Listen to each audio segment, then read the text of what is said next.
Amazing to see what's happening around the world. We often hear about all the bad things going on, but I'm sure we're going to hear some of the great things that are happening in Thailand right now. So I'm going to turn it over to them and let them take the time. We won't have our regular opening this morning. We'll just let them have the time to share. Okay. So thank you very much for being here. Thanks, Dan. We are blessed to be here. As I said this morning, it's so wonderful to be home and see friends that are really like family. I said 5 years old this morning, but Janet over there was reminding me, she was like, I think it was 3 that my parents started coming to church here, and so let's switch. A little dance. So it is wonderful to be home. And this time with my husband and son for the first time. Yay! Oh, is that right? Yes, so we've been married 2 years, but because of COVID, the U.S. Embassy in Thailand was closed. And then when they opened, the backlog of appointments, we had to wait. I'm getting still a lot of feedback, David. A whole year. From the time we submitted their visa application, it's normally 6 weeks, we had to wait an entire year to actually get their visas approved. So praise God, we are here together, and their visas are good for 10 years. So we don't have to do that again for 10 more years. Yep, we can come and go for 10 years. That's great. Yep, anytime we want. So that's such a blessing to be done with that. And even to be able to get on a plane without having to do COVID tests and not having to quarantine and all of that. I kept checking and double checking and double checking. Are we sure we're going to get on the plane and not actually have to do any tests? So it's wonderful to be here. Do you want to share anything before we start? Yes. Earlier when I speak up there, I say I don't have name, right? They call me cripple. I named myself Sam after the missionary that took me in because they impact my life so much. I want to be like them. Yeah. So you do have a Thai name as well. Yeah. Every Thai person will have a nickname. I have my full name Somkiat, and I have no nickname. They call me nickname cripple. Which is fine, but you have to find which cripple. Which one? Everyone is called. Yes. Oh, wow. I still ride motorcycle. Yeah. I rode for 45 years, different ones. Yeah. Yes, so his motorcycle has a hand adjustment for the clutch, and a sidecar. So yeah, first I thought I can't ride because both of my legs are not working, but God find a way. I can use both of my heart. That's wonderful. Yes. So even like Sammy, we call Sammy at home, but his Thai name is Pupatawan. So, and our Thai friends, for example, on Facebook, they have on Facebook usually their full Thai name, but they don't go by that. So like if their name is, I don't know, Mao or Dang, it doesn't say that on Facebook. It says their full Thai name. So it's and last names, Thai people have last names, but we never know them. So it's like, Dang, which Dang? The Dang who's an aunt, the Dang who's a daughter, the Dang. Dang means red. See, Dang is how you say red, and many Thais are named by colors or skies or even animals. Mao is cat. There'll be lots of Thai women named Mao. So, yeah. So part of Thai culture and a little more of Thai culture. So this is one example of a temple, a Buddhist temple that you will see in Thailand. They're as common as churches are here in Lodi. Thai culture is centered around the temple, so even government things, if you're going to vote or if there's some kind of social need, it's all taken care of at the temple. Even stray animals, when they go to die, they don't take them to the vet, they just drop them off at the temple. So Thailand is a Buddhist nation, about 1% Christian now. The gospel has been in Thailand only about 200 years. And most of the Christians are in northern Thailand. So when I first went to Thailand, I was in the north, in Chiang Mai. There's a missionary school there, which is why there are so many Christians in northern Thailand as well, because there are many missionaries there. And so I was there 5 years, and over those 5 years, I learned language, and I asked the Lord if I should stay there or be sent out. And I really felt like the Lord was saying, go, be sent out to the rest of Thailand. And many Thai churches in northern Thailand are even sending Thais out to southern Thailand and central Thailand and eastern Thailand. So that's also a part of Sam's missionary family, what they poured into him as well. So you'll see Buddha everywhere in Thailand. It's actually illegal in Thailand to have Buddha, what do we call it, like souvenir. Many Thais will have a necklace with a Buddha amulet on it. And then there'll be Buddhas like in temples, but it's actually illegal to have Buddha as a souvenir and to not honor Buddha or just kind of have it as a trinket. Yeah, that's why I was surprised sometime in Western's home, see this Buddha's head on the stair or decorations. Mm-hmm. Yeah, in Bangkok, when you fly in, there's big, huge billboard right as you leave the Bangkok airport that says, do not use Buddha as a souvenir. Do not, how does it say? Do not dishonor Buddha, is what it says. So from a very young age, Thais are taught how to honor and respect not only Buddha, but also their parents. So it's a very high honor culture. There also is a king in Thailand, so very high honor of the king. You're not allowed to say anything negative about the king. The former king passed away about 5 years ago. Prior to Queen Elizabeth passing away, he was the longest living reigning monarch in the world. And then Queen Elizabeth lived 2 years more than him, so then she became the longest living reigning monarch. But anyone who had any kind of disagreement with the king, if they were to post it on social media, within 24 hours, their social media would be shut off. They would often be arrested. So it's very much like you're not allowed to say, like we have free speech here. In Thailand, the free speech is not against the king, I guess you could say. So in some ways it's not good, but in other ways it teaches Thais how to honor. So Thais are it was wonderful to teach there. I was very much respected as a teacher. Yeah, even you cannot write a cartoon, make funny face of the king. Yeah, like political cartoons. No, none of that. But in Thailand as well, the actual common practice of Buddhism is mixed with what we call animism or worship of spirits. So you'll often see in front of a house this little house that's for the spirits, and people will give offerings to scare away the spirits. It's a very fear-driven culture as well. Yeah, and part of that is their ancestor. They believe their ancestors' spirit live there. Sometimes if you go see there's a whiskey because their ancestor or their parents that passed away love drinking whiskey, so once in a while put a whiskey in that spirit's house. So one of my friends that I support with rice and visit them, one time he offered me whiskey, and I know right away it's from the spirit's house because they're so poor they cannot afford to buy it. So that's a good thing for the poor. If they don't eat the food that they offer to the spirit, the poor can collect it, or else animal will take it. Yes, so when I used to live alone in Chiang Mai, my friends would say, aren't you afraid of living alone? You want to come live with me, stay with me? You don't want to be at your house, like if my roommate was gone or something. And I said, no, because the Holy Spirit lives in my house.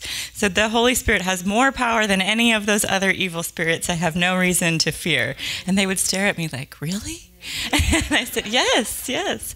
And I actually had several experiences where we would have guests who were not Christians come and stay in our homes. And many people travel to Thailand to go on a search for themselves, to go to Buddhist meditation centers, to go to yoga training centers. And yoga there is a religion. It's not just exercise. And then they would come and stay in our house, and I could feel the spiritual oppression. And so, in particular, this one guest who left afterwards, I wasn't being able to sleep. I was having crazy dreams, and I was asking people to pray for me, and they said, "Did you pray over your house when that guest left?" Because I usually was pretty good about that. And I said, "No, I haven't."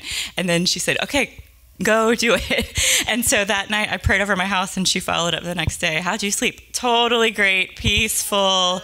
So we actually have these experiences. Even about a year ago, of one young woman that we're discipling, her, was it Chinese New Year? Her mother had come, I think, and there was a liquid they had I don't know if it was a spirit house or given it to some sort of ancestor worship. Anyway, then they brought it just to drink. And our friend was a new Christian and a new believer, and she was sick the next day, really dizzy.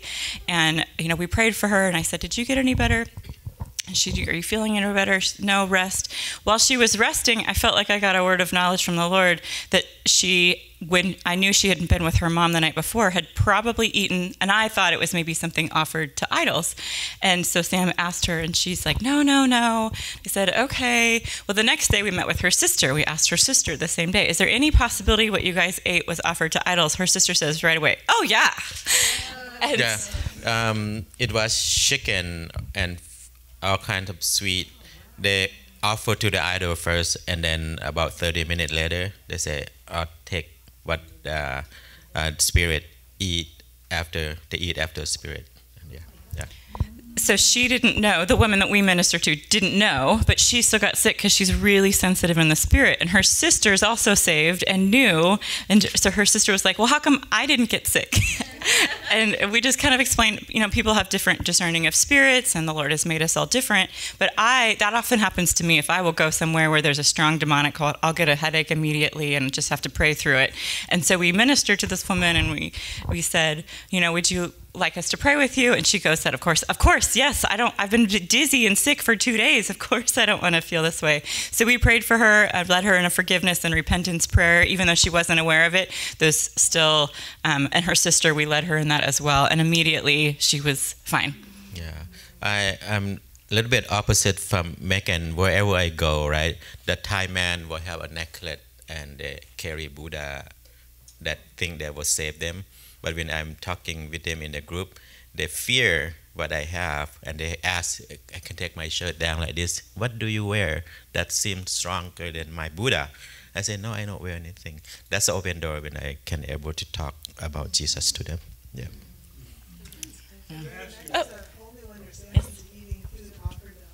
Yes, it's true. When Paul said that, it's a real experience that happens, and the demonic power is there. Yes. Yeah. What the 888 stands for? This is Hebrew language. When you spell the word Jesus, the J have the letter, the E have the letter. When you put the word Jesus or the letter and the number together, it's become 888. So this 88 is Jesus. Yes.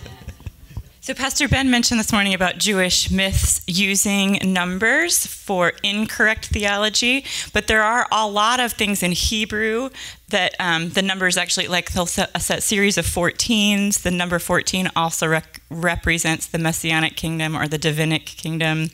So some things, some numbers in Hebrew do have traditional stance. It's when, they start being, "Oh, I saw the number 14, therefore that means on the 14th day of the 14th month of the 14th year, something amazing is going to happen." No, that's false teaching. But when we're talking about Yeah. And this is not a door to open to men in the club, another club, 1% club, to talk to me. What does this mean? I can share about Jesus. Yeah. Yes. 1% club is the outlaw motorcycle club. Yeah. So the charter that Sam is a part of is actually a U.S. Motorcycle club, and they started a charter in Thailand. So it's actually an international charter, and we've met a couple of times with the guys from California since we've been here. And there's only 3 of us in Thailand, and it's all Thai people, and it's so much difficult to earn the full patch. Now I'm the disciple Sam, but they call me disciple 4-leg. I said that should have been 3 legs because your bike has 3 tires.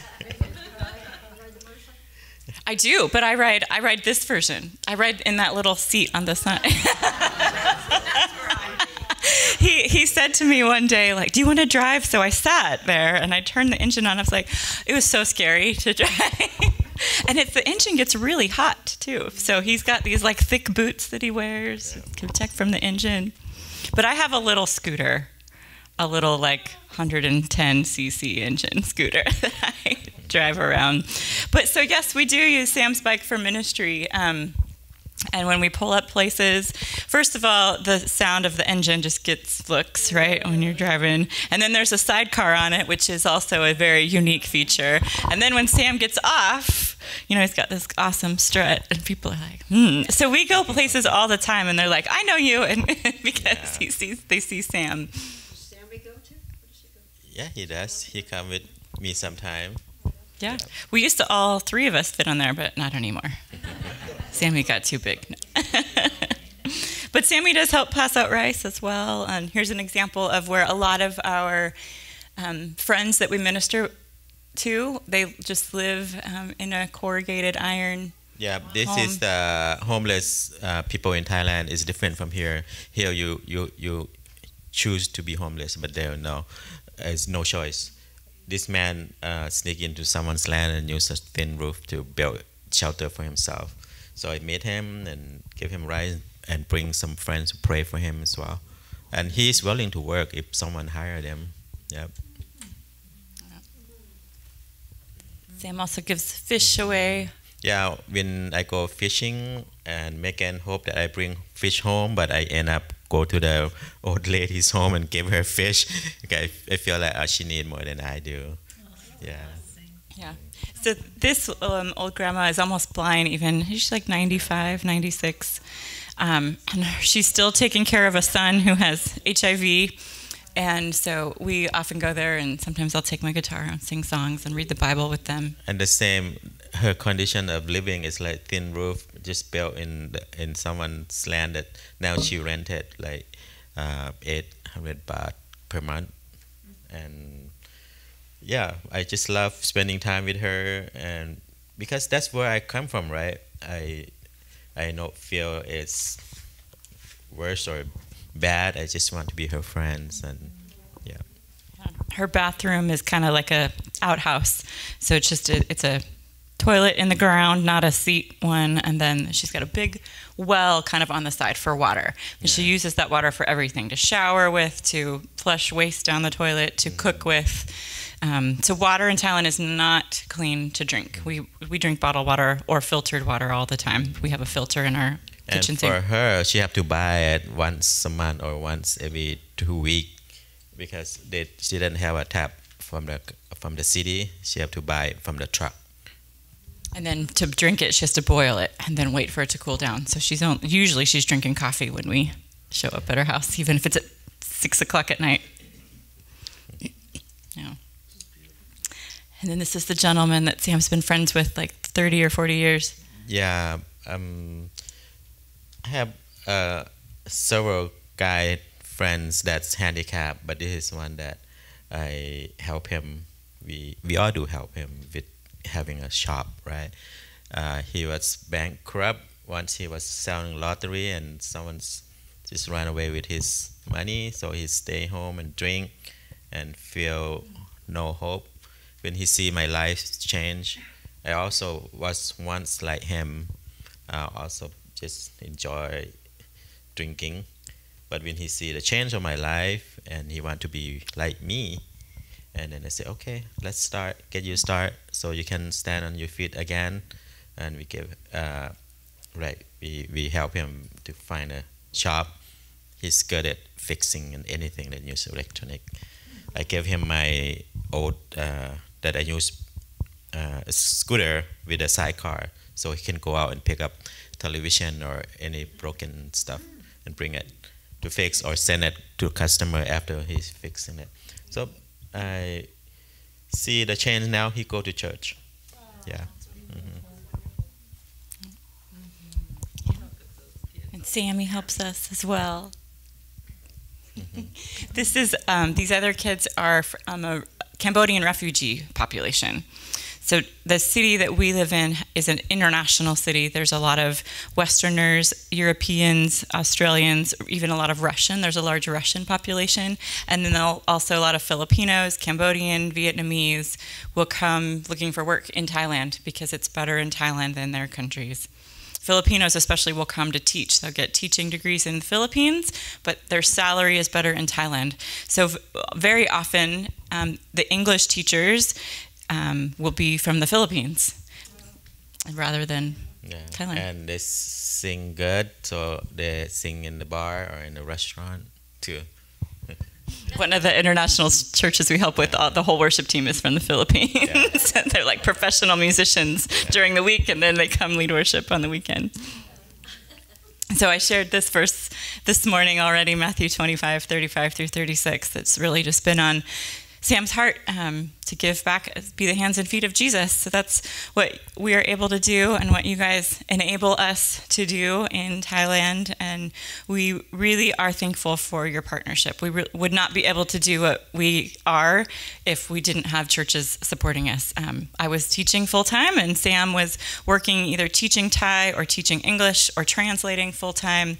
And so now it frees us up to be able to just do a lot of home visits, a lot of pastoral care, discipleship, and other ministries. Yeah, besides save them from the hunger, and now we save them on their spirit. Mm-hmm. Yeah. That's beautiful. So this is the postcard view of Pattaya. If you take one of our support cards on the table, and please do, if you haven't yet, take a Thai candy from over there and one of our cards. This is on the back. It is a city on the beach, and it looks beautiful from the postcard, but the ocean is not actually that beautiful turquoise color. It's more like gray, murky, like if you were to go to Oakland and look in the Oakland Bay, not like San Francisco ocean. So, but it does attract a lot of tourists. And in the bottom kind of corner here, you can see there's more what would be like homes. Kind of in between each of those high-rise hotels and condominiums are more what we say like local living, and very often on those streets there will even be bars where women are prostituting themselves. So I mentioned this morning that our city also attracts a lot of tourists for the wrong reasons, and so a couple of the organizations we work with specifically go into the bars, make relationship with the women, and offer them an alternative job set if they would like. One of the organizations we work with is called Sheer Love. It teaches women how to cut hair, women and men actually.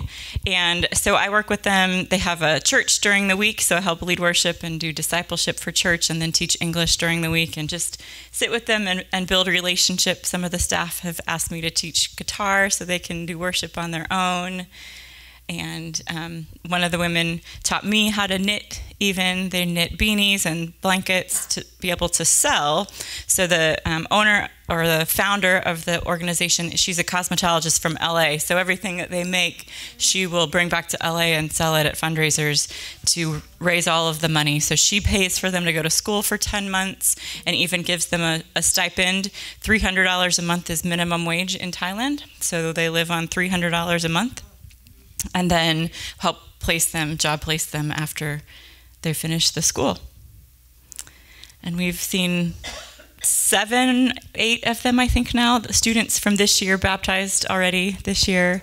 And then from the other churches we're involved in, another 20 or so people have been baptized. This gentleman is actually the Thai pastor that we work with. His name is Gideon, and he works at Sheer Love as well, and then has a Thai church that we help with on Saturdays, and Sam translates. Yeah, he changed his name to be Gideon because from the past he was drug dealer and he sell drug, use drug, and almost killed his wife.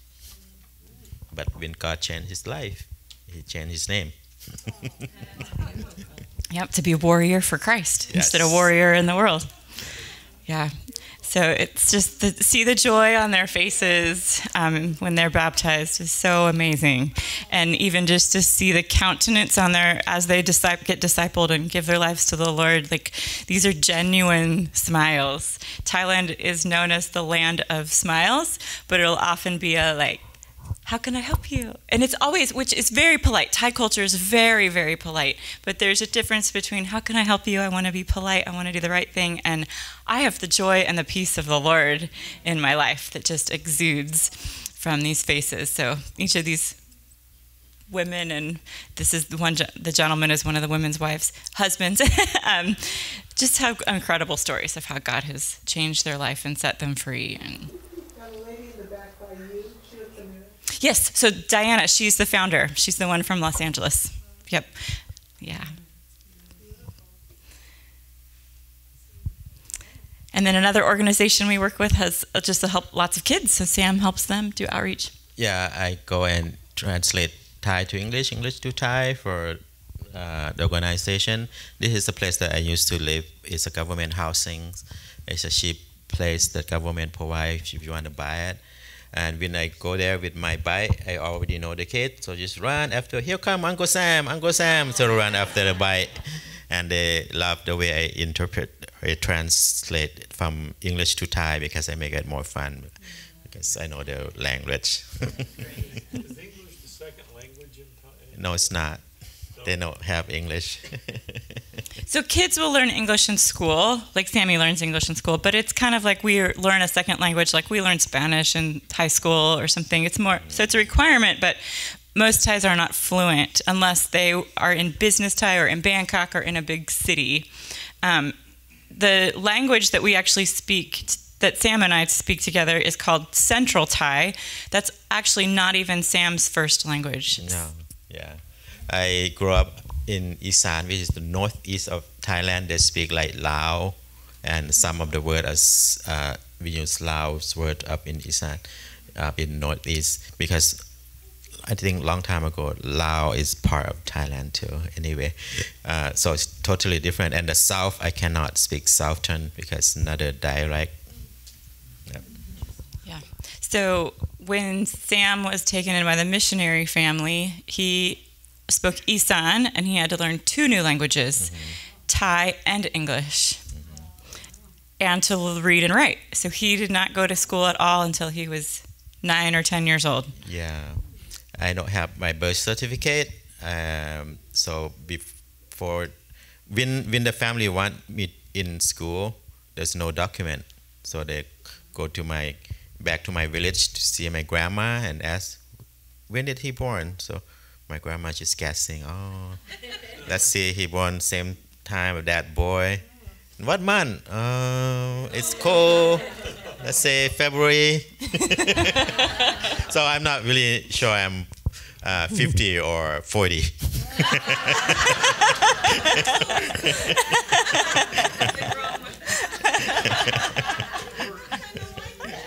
Or it might be 60. You don't know. Yeah.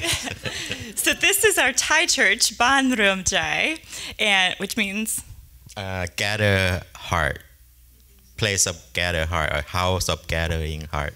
so Ban is how you say house. So the house, and Rum Jai is like together, you're united in your heart. Yeah.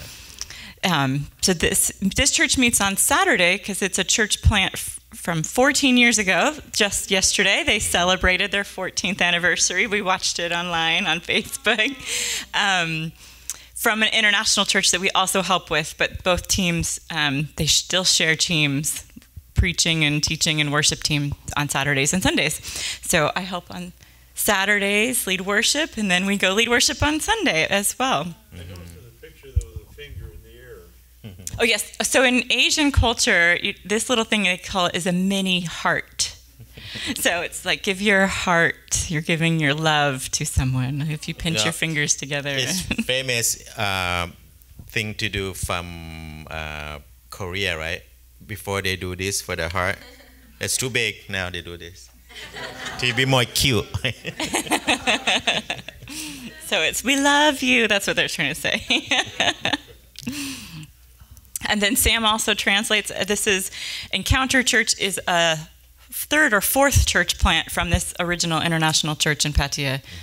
So they're very little church growing, and this is the one that's founded by Filipinos, and so Sam translates for them as well. Yeah, I enjoy being there to help them to grow, especially the Thai members come to me and say, I love it when you translate because I fully understand. Because from the past, before I went there, they just read the Thai word on the screen when someone preaching in English. Yeah, so there's a huge need for bilingual people in our city. There's a lot of international businessmen and women that live there, but I know firsthand it's almost impossible to learn Thai while you're working full-time. The first 3 years I lived in Chiang Mai teaching, I tried to learn Thai on my own and I just couldn't. So I initially went to my principal and said, can I take a year off and learn Thai? And she goes, yeah, but I'm not going to hold your spot for you.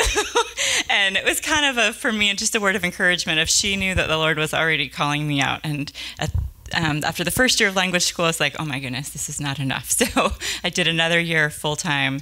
And then during that second year, a lot of ministry as well. And then I just started asking the Lord if I should stay in northern Thailand or be sent. But I count it such a blessing to have had those 2 years of being able to just full-time give to language study, because this woman has an incredible heart for Thai people, but she can't communicate with them because she's always had to work. She's a music teacher, actually, at an international school, but has never had the privilege of being able to have support from the Philippines to just go to language school and learn. And so they're very thankful to have people come alongside and support them to be able to reach Thais. So she speaks which language? English and Filipino. Yes, and you put it into Thai. Yeah. Mhm. And then we do midweek discipleship and worship as well for new believers. Those 20 people that got baptized, they actually asked us to teach them the Bible. So we meet with them once a week and teach them Bible, and Sam plays games with them. Yeah, the game is related to the Bible though. But I enjoy it so much. Yeah, we'll play games even on Saturday mornings, follow up, like who can say who's Abraham's wife and who can tell who the 12 tribes of Israel are and things like that. And they'll get prizes. So it's kind of like an adult Sunday school thing. Yeah. And then part of Thai culture, Christian Thai culture, is also a time of giving thanks to God. So the word in Thai is actually kap kun, which literally means thank you. Prat Chao is how we say God. So thank you, God. And every time we meet, it's like a small testimony time. How have you seen God at work in your life? How can you give thanks to God this week? So we're constantly doing that. We do that on Sunday or Saturday mornings as well, have a testimony time during church. So it's just an encouraging time to see how God is really moving in these believers' lives. Did you want to share about the last week we were there? I forget her name, Mon. She's got the Cambodian woman. Yeah, there's the last week before we came to Thailand, I have strongly want to give a big bag of rice, which I did already for some of people that I visit often, because I'm gonna be here for 2 months. They ran out of rice, right? So I gave them a lot. But that day, I think I had a feeling that I need to have a big bag of rice, because I do a trivia in church. Before we start the church, I will ask questions, let you share.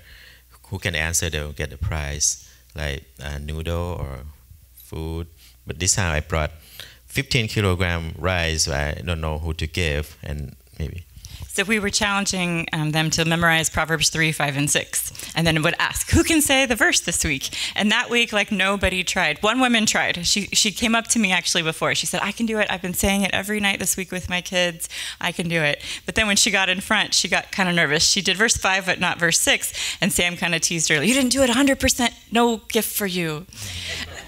She was totally fine. She was happy. But at the end, nobody could say it. And so Sam said, I'm going to give that bag of rice to her anyway. And she's a single mom with 3 kids from Cambodia. And then what did she say when you gave her this? She came to me and take the rice and said, you know what, I just ran out of rice. I know that Jesus will provide for me today. And she had that feeling the same that I have too. Yeah. Yeah. So it's just amazing how Holy Spirit leads us. So even we have rides with Disciple Christian Motorcycle Club. I shared this picture this morning as well. Just right now it's monsoon season, like hurricane season. Like in Florida, when we arrived a month ago in Florida, we were hearing all this stuff about flooding. Same thing in Thailand. When we were leaving, our neighbors and our friends were posting on Facebook like all the floods. I actually had a friend stuck in her condo for a couple days. She couldn't even get food delivered because the food delivery people couldn't get to her condo because the roads were flooded. So this day we just pulled off the side of the road because we thought it was going to be a clear day, but it just started pouring down rain. And these other folks had also pulled over to the shelter to wait out the rain, and we just asked if we could pray for them. And initially she said, yes, my wrist is hurting a little bit. And so we prayed, and she said, it's healed. And she said, actually, let me stand up. And she stands up and starts walking, and she says, I didn't tell you everything that was wrong, but my whole side of my body was numb. I just had a stroke. I just got back from the doctor, and I got all these medications from the doctor. And she said, do you think I need them anymore? We said, probably not, but don't throw them away yet. But yeah, just wait a few days and see. And we asked her if she knew any Christians or a church, because we were quite about an hour and a half away from where we live. So normally we would just invite them to come to church and sometimes go pick them up even and bring them to church with us. But she said, yes, I do have a couple of friends who are Christians. I'll talk to them. And so we just said, yeah, this is Jesus who healed you. We have a group here in the United States called Riding for the Sun. It's a motorcycle club, most ride Harleys, but they have the vests that say Riding for the Sun. Yeah, that's probably another MC. Yes. Yeah, it's amazing. There's lots of opportunities that Sam has with the motorcycle club. In Pattaya, too, the clubs have a once-a-month meeting where they all get together. So Sam will go to those meetings and meet with the other guys of the non-Christian clubs and just build a relationship that way also. Yeah, they see the difference between their club and our club, that we don't do the same thing as they are. They go in the bar, they hang out with the women, they drink beer. We don't do that, but we pray for them. Yeah. And they even will often say, ask, can we pray for you? Or can you pray for me?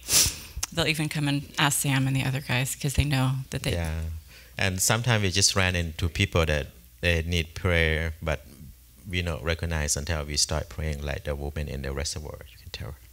Yes. So, again, this lake, Sam likes to go fishing at it's a reservoir, right? There's a dam, and sometimes there's water, and sometimes it's dry, like Lodi Lake.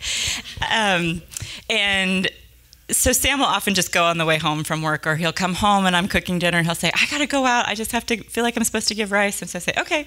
So sometimes I go, sometimes I don't. Well, this particular day I was like, I think I'm supposed to go with you this day. So we went, and there was a couple that had, they were just kind of hanging out there after work. And I had met them before, but not really spoken with them. And this particular time I don't remember even if we'd given them rice or just went to visit. We gave rice and then prayed for them.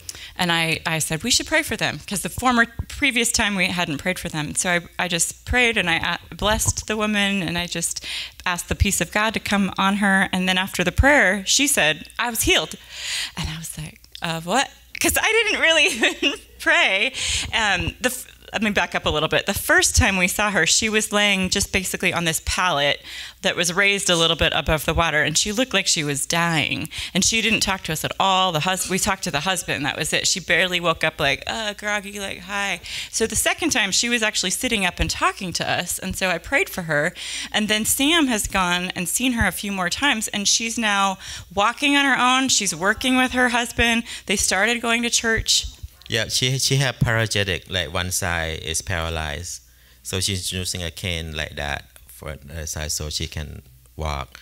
But after that day, I took her to church, our church, on Saturday one time. It's too far, then she find another church.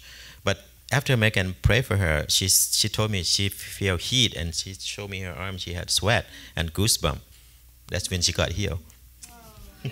Yeah, so I was just amazed because sometimes we ask specifically pray for healing, but that day I didn't. I just wanted to bless her, and she's the one. So it's just I was so amazed because the whole Lord knows what her needs are.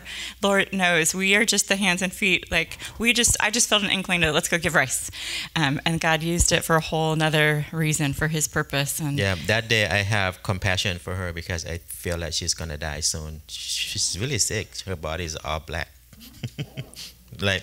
Swollen. Her body was like swollen and black. This is not black, right? It's kind of brown. But in the sick people, when their blood is not running, it's turned blues or black. Yes, that's how she looked. Yeah. So that's a little bit of what we're doing in Thailand. So, and it's wonderful to be able to come and share with you guys. And again, thank you for your support. And we'd love to we have a few more minutes. If you have questions, please feel free. Feel free to ask any question. Including what kind of bugs do you eat?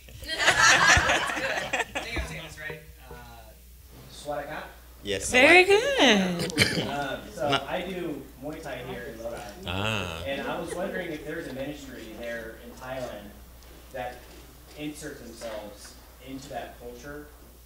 Like Muay Thai culture? Yeah, to reach those. Like, do you know of any? That's a good question. When I was working for the scholarship student that I visit a school to find this poor student, I met 3 or 4 Muay Thai boy that I also support with a scholarship student, but not really a real ministry that you have to go into different Muay Thai's club. When I lived in northern Thailand, we don't know very many people in Muay Thai in where we live now, but when I lived in northern Thailand, there were some teachers I worked with that actually would go and do Muay Thai as a hobby and use it as an evangelism tool. Here's a Muay Thai start. They start with the little because the mom gave it to the club because she's so poor. The club can send them to school and also box to earn money to give to the club too. So really the boy did not want to be a boxer because of the mom or the parents send him to that club. Because they're poor. Yes, right. That's why I end up giving up scholarship for them. I have a question. So where are your parents today, the missionary parents? Oh, they're still... You want me to answer? Yes. They live in Bellingham, Washington.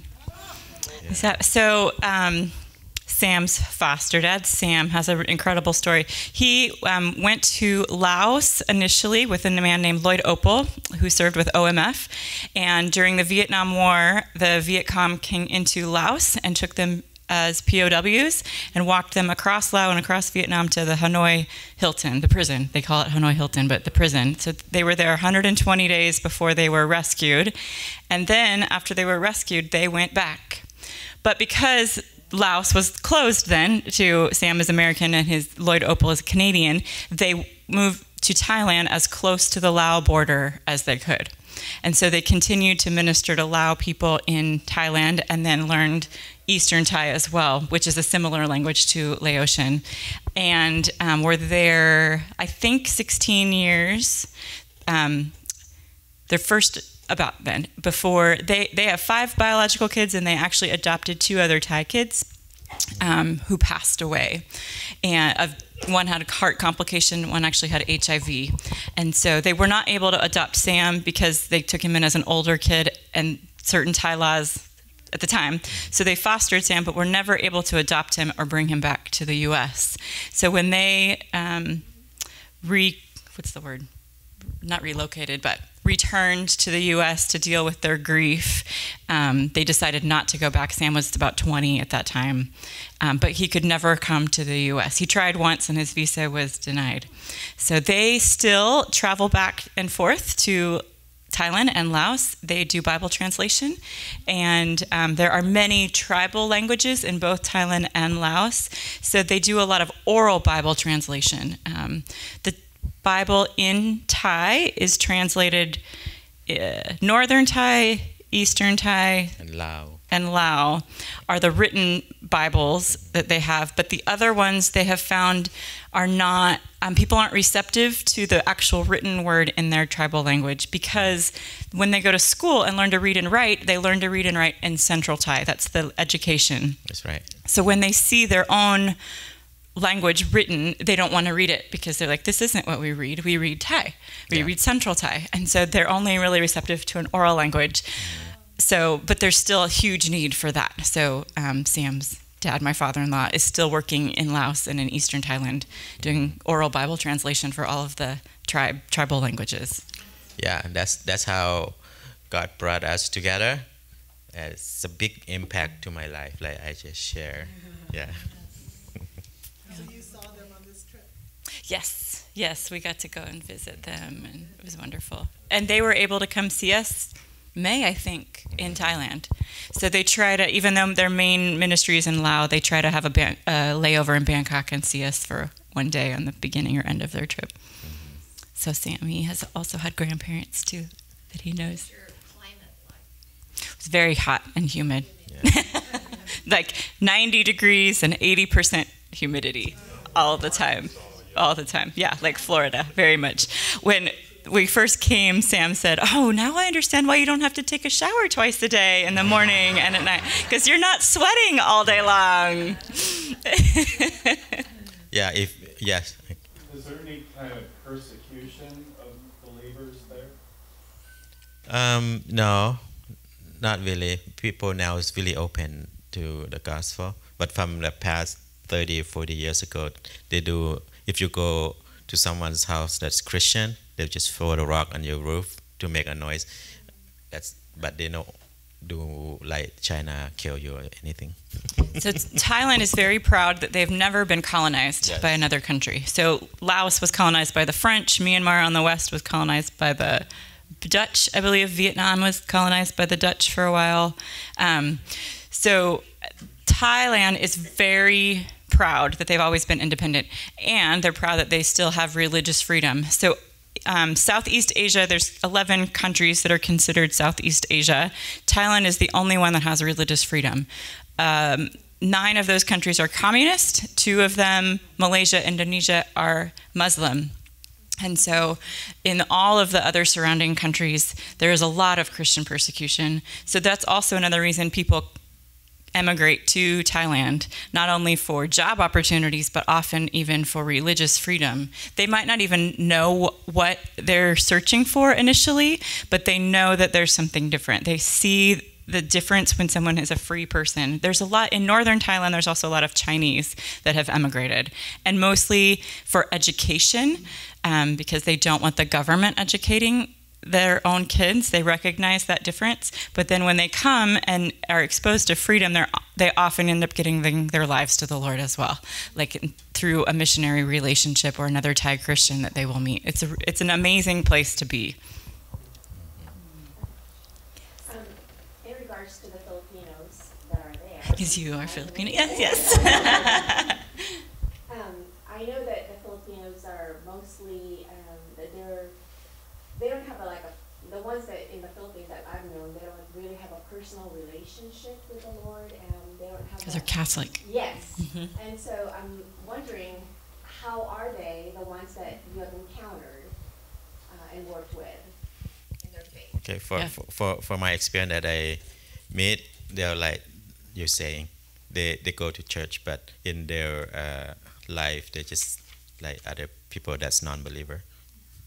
Even I work for the language teacher, started by the Filipino woman. She do pray to the Lord, but her daily life doesn't show Jesus Christ in her. Yeah. But then there's all. Ministering to them as well. Yeah. Yeah. Yeah.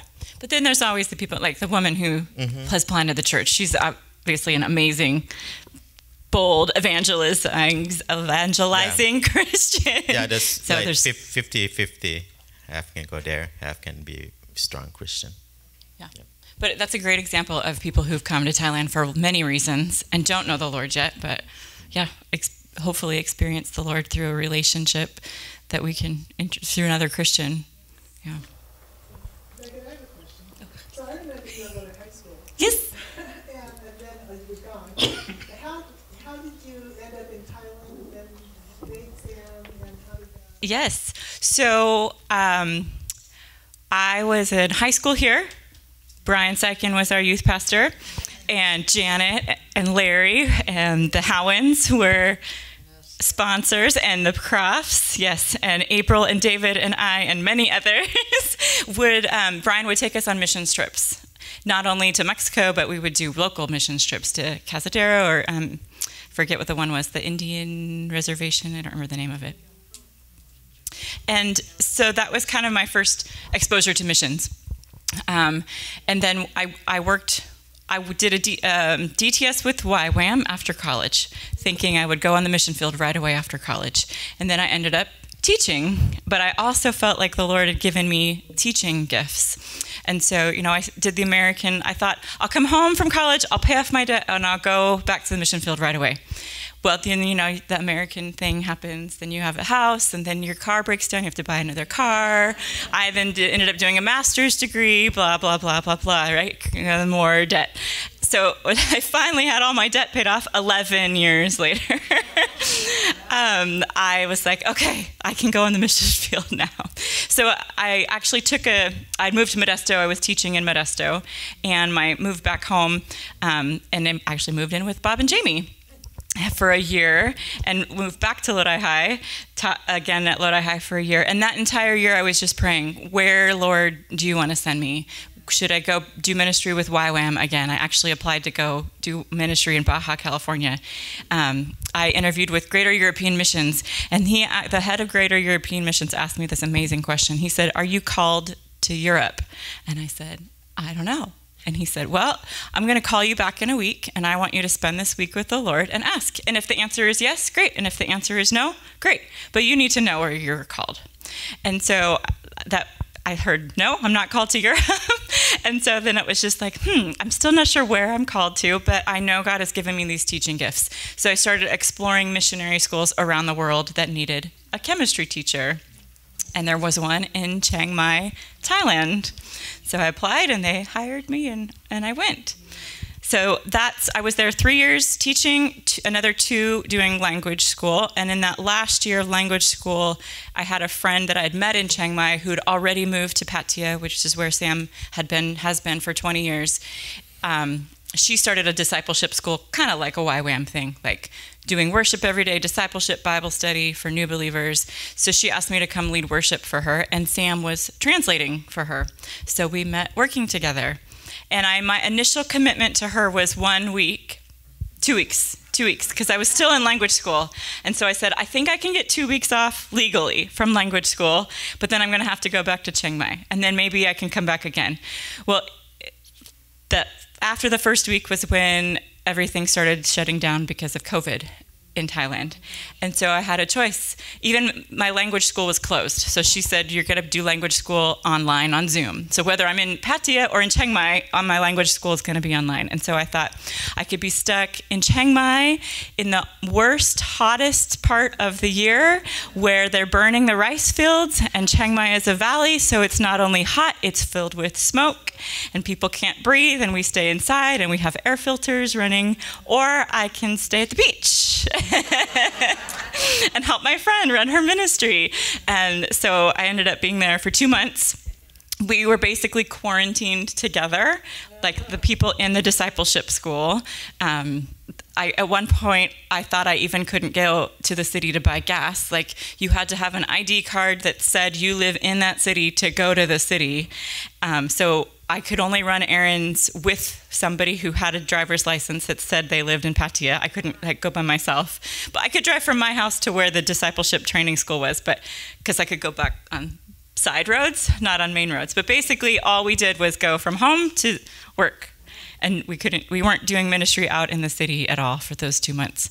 And so I had driven from Chiang Mai a beat-up old Toyota Corolla that I bought from a friend who was leaving the field for like $1,200, and it was falling apart. And I brought my dog, and Sam saw this beat-up car, and he asked my friend, who drives this car? And my friend Amy said, my friend Megan, she just came from Chiang Mai. And Sam said, I want to know her. And then one day we were doing these exercises, like encouraging exercises. She calls them prophetic exercises. And what did you say? What did Sam say? I said, well, when you study, you have to practice. So I practiced on her. You know what? You're going to marry a man, handsome guy with the long hair, long beard. And I said, it works. I'll pray about it.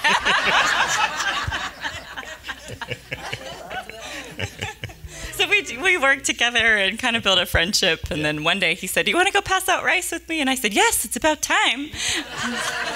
So we went on in his car and went past out rice. And then the next day took me on a tour of the city on the motorcycle. And then I actually went back to Chiang Mai for a month.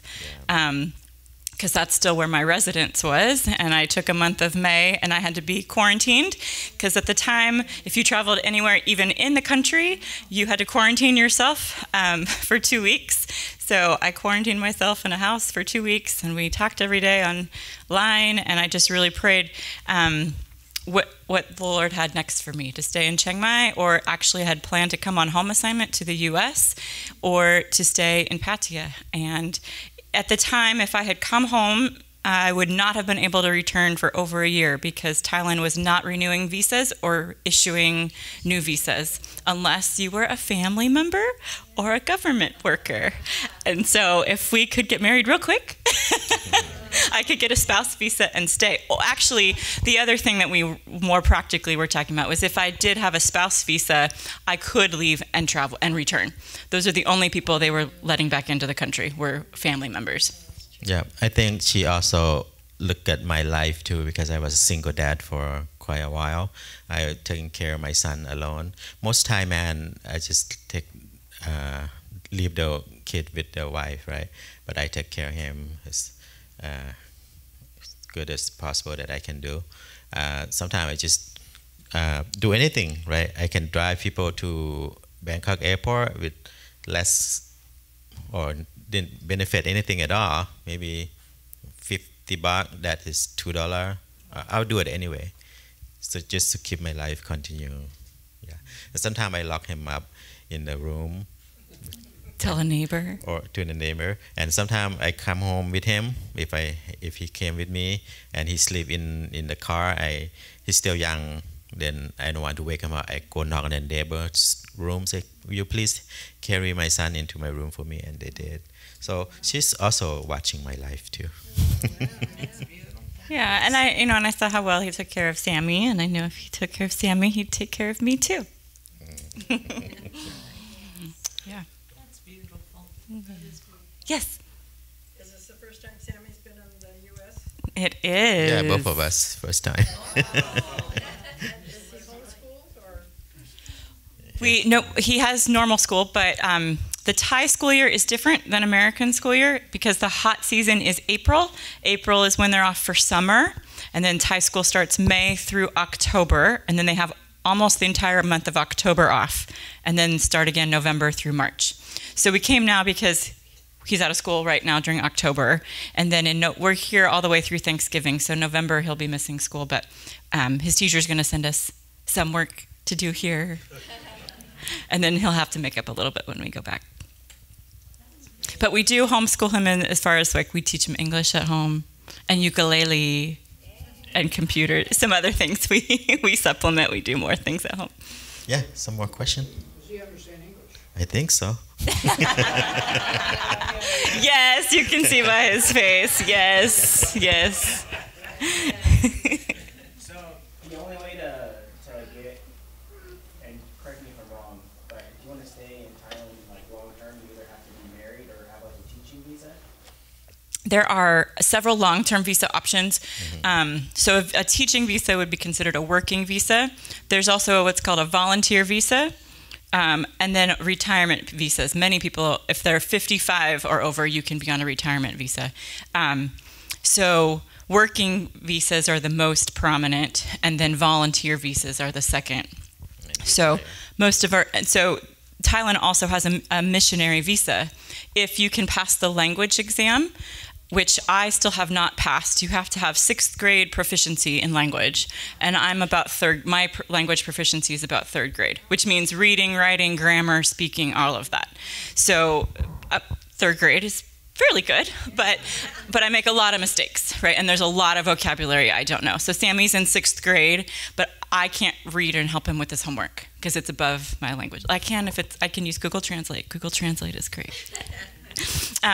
So to be on the missionary visa, you have to pass the language proficiency exam and then prove that you are actually doing ministry, that what you're saying you're doing. The volunteer visas are we work with, like my friend Diana who has Sheerlev, she's on a volunteer visa, a foundation visa, so you have to have like a nonprofit organization and again prove that you are actually working with that organization. Every 90 days they have to turn in this detailed report of pictures of what they're doing and go to the government office and prove that they're actually doing what they say they're doing and they're not there for some other sex trafficking purpose. Yeah. That would be nice for America too, learn the language. Yes. It would be. We're getting a lot of foreign immigrants coming in that do not speak the language. And English is a tough language to learn. Yeah, the Asian language is very different from European languages, and so I have learned a lot. I thought very naively 1 year of language school will be enough, and it was not. 2 years, I'm still not fully fluent after 2 years, so it's going to be a lifelong process. Yes. Any more question about Thailand? Beautiful country. I've seen everything. I mean, even though it's hot and humid, it's green. Yeah, it's beautiful country. Lots of banana trees, and palm trees. You love your pet, right? In Thailand, when our pet get old or die, we eat them. Like my brother, they have a, what do you call it?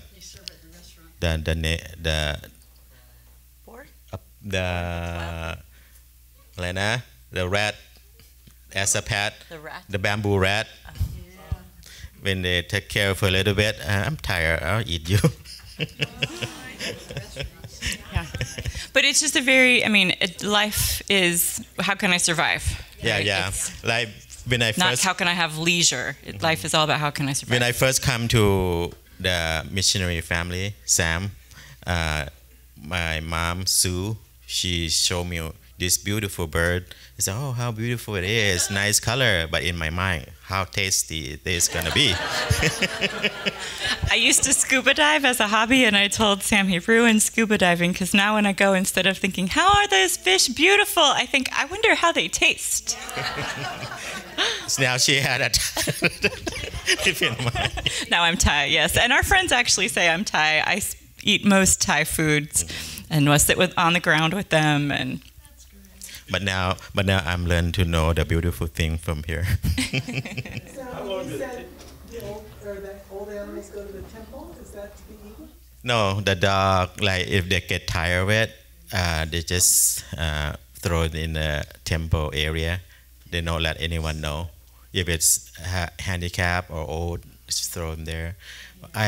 Me and my friend go into the temple often when we are young. Sometimes we find a parrot that's no feather. We take him home and take care of it for a little while, and then the feather will grow. But we don't want a dog or a cat that had broken leg, though. How long did it take your body to adapt to the different diet when you went and become? Okay. You want a TMI story? So when I first went, I was teaching at a school. And so the school would provide lunch for us, and we always had the option eating Thai or eating American style every day. So it'd be like every other day I would choose a Thai meal. When I started doing ministry, Thailand's love language is food. So when you go somewhere, the greeting isn't, hi, how are you? The greeting is, hi, have you eaten yet? Yes.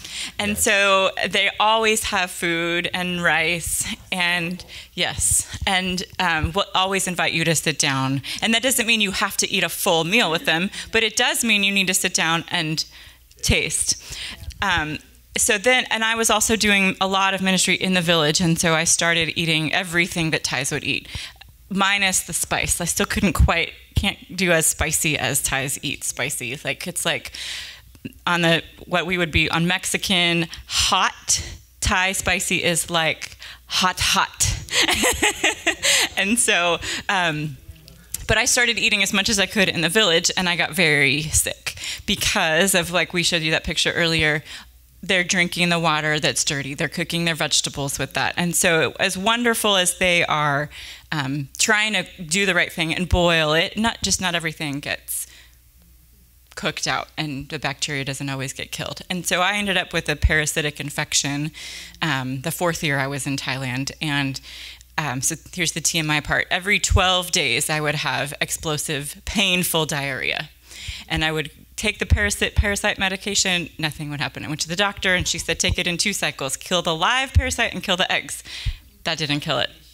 And so to actually kill the bacteria or the parasite that was in me, some friends from China, 2 different missionaries who had formerly lived in China, and I was describing all my symptoms, they said, it sounds like the same thing we had, and we had to do this very strict diet to basically kill and fast out the parasite. And so for 30 days, I basically ate garlic. I ate raw garlic, lots of tea with turmeric and ginger. I could have brown rice, not white rice, because it had too much sugar and carbohydrates that would feed the parasites. No bread, no starch, no fruits, because that also has sugar. I could eat vegetables, and I could have chicken and eggs. So for 30 days, that's basically all I ate. I lost 20 pounds. Yeah, but I wasn't sick anymore. So, yes, but hopefully this is not a TMI story for Sam either. When we first got married, he was having similar symptoms, and I said to him, that's not normal. And he said, well, it is for me. And I said, no. Normal and common aren't the same thing. I was having those symptoms regularly. It might be common, but it's not normal for our digestive system to react that way to food. And so I encouraged him to adjust his diet as well. Yeah. Yeah. Two things that I like Thai culture is when they greet you, they want you to sit down and eat with them. And another one is the children take care of their old mother and father. They live in the same home. They put them in the house for the elders people. And that's the part I have a heart for America. I'll pray for that. Yes. Yeah. Mm-hmm. Because, yes? What is Sammy? Sammy? Yeah. How do you like America? Okay, I'll translate. ชอบอเมริการู้ไหม ชอบอะไรบ้าง ชอบอาหาร What is your favorite food อาหารชอบที่สุด อาหารที่ชอบที่สุดคือlight salmon steak. We eat a lot of fish, and he really likes salmon. Me too. Yes, please. I fish and clean and eat. Yeah, we all eat. I clean the fish. It's not that difficult. I don't know how we learned that. I just watch people and clean it. Yeah. Yeah, Sam is we both cook, we both clean, we both share household responsibilities. That's something that I see different too. It's a big deal for you guys to clean the fish. Not for us. Yep, chop the head off, chop the tail. Chicken's the same way. I still don't eat chicken feet, but they'll be in the soup. They'll be in the soup. And like 30 years ago, foreigner visit us in our missionary home, and they don't like the fish head. They said, this fish is looking at me. I enjoy eating the head. We cook the whole thing. We don't cut the head off.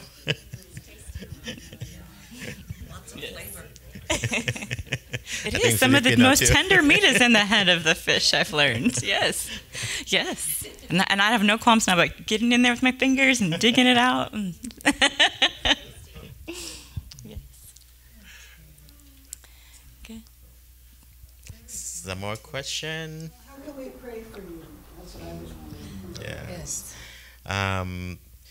Pray for our ministry that we can reach more Thai people, but that also we need support finance so we can support others. Yeah. If we have little, we can support what we have. If we have much, we can reach more people. Yes. Yeah. So two things really with as we are discipling Thai believers, that they would really have a desire to lead other Thais as well. Like that's really now where the gospel needs to be in Thailand, is Thais ministering to Thais, which we feel like we're in a really sweet place to be able to do that. But we're just praying for more of that, more Thais to be raised up and actually go and be leaders. And then the second place we feel like God has called us a lot to is marriage and family counseling. And so there's been a lot of opportunities for us to speak into marriages. And so just pray for us. We've only been married 2 years, so sometimes we're like, how are we counseling people who've been married 15 and 20 years? But again, because Thai is an honor culture, and we are actually older than many of the people that we work with, or even if we're not age older, we're older in the Lord, so that automatically puts us in a place of leadership, in a place where we can speak into their lives. And even though we've only been married 2 years, we have a lot of wisdom from life. But so just we feel like, especially all over the world, but especially Pattaya where we are, there's definitely the enemy doesn't want marriages to thrive and survive. So it's it's a place where it's attacked. So as we are ministering to others, just pray for that, for marriages in general, and then of course our marriage to be protected in that, and just wisdom as we counsel through godly principles. How Sam, we didn't even touch on like abandonment and forgiveness as far as his Thai family kind of abandoning him, and then feeling that as well again, even though he still has relationship with his foster parents, just be the nature of them not being able to take him with him. There's naturally abandonment there. Sam's had wives leave, so additional abandonment. But in each situation, this was another reason I felt like the Lord said, yes, this is okay situation to step into, is how he speaks about each of those people still with an honoring word. That even your enemies you honor and you bless and forgive, because that's how we get freedom. Forgiveness doesn't mean what the other person did is wrong, right? And that doesn't give them off the hook. Forgiveness allows God to work in our life, and then it allows God to work in their life. And it breaks the power of the enemy. And so Sam is a living example of that, of choosing to forgive people who have hurt him a lot, and choosing not only that, but then to bless them and walk in that, and then receive God's blessing from that. And so when we counsel, that's really what we do. The first two things we say is, have you prayed for your spouse? And usually the answer is no. So that's the first thing. Okay, you need to get on your knees and pray. And then, what have you done wrong in the marriage? Not what has the other person done wrong, but how can you admit your own fault and ask for forgiveness first? And that's when the healing flows. And then we can lead them in prayer to forgive each other. It's never one person at fault, right? It's both. And that's where the healing begins. And so we just are walking that out, and it's often a difficult road to watch other people in a hard place, but we've seen a lot of God working too and bringing reconciliation and redemption in those places. Yeah, and thank you for you supporting us as a missionary, especially myself, that I am missionary to my own people. I don't have to struggling how I'm going to live, how I'm going to eat, how I'm going to speak to them. I just go right away into my own people. Thank you.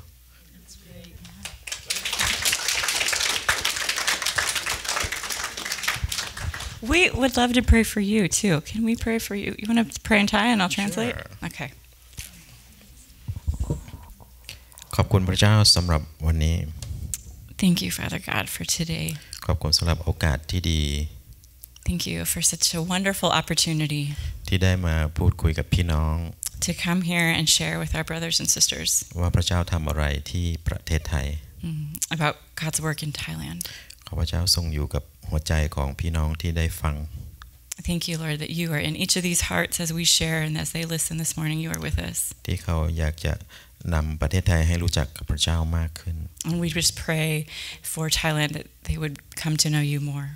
แล้วก็อวยพรพี่น้องที่สนับสนุนด้วย We pray for this church and each one in this room, God, that your blessing would be upon them as they share and partner with us. ขอพระเจ้าอวยพรในพระนามพระเจ้าอาเมน We bless them this morning in the name of Jesus. Amen.